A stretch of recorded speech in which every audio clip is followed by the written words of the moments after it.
C'est vrai que la plupart des acteurs que nous avons rencontrés, en dehors des maires, quoique, nous disent qu'il faut retirer l'instruction des autorisations d'urbanisme aux maires, que aujourd'hui 95% des permis sont délivrés en dessous des gabarits des PLU.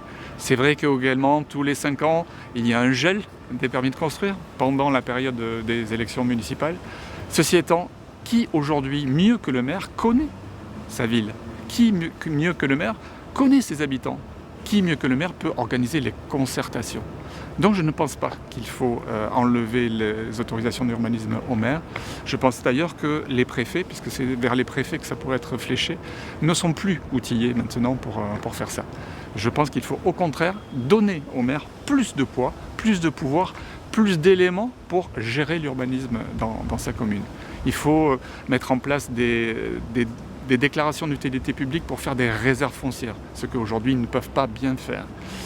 Il faut mettre en place des outils informatiques qui vont permettre de connecter toutes ces informations entre le PLU, le PLH et les permis de construire. Il faut mettre en place un observatoire du foncier dans toutes les zones tendues, parce que cet observatoire du foncier va permettre de révéler la réalité des prix.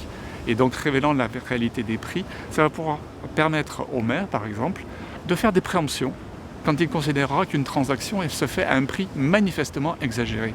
Donc voilà, il y a tout un tas d'outils nouveaux pour les maires à mettre en place, et il faudra les mettre en place et le leur donner. Ça pourra être également, pour économiser du foncier, supprimer des zones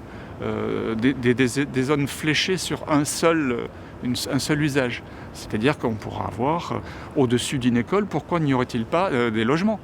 Pourquoi le toit d'une école serait systématiquement plat et vide? Voilà, donc c'est tout un tas d'éléments comme ça que je proposerai comme pouvoir au maire.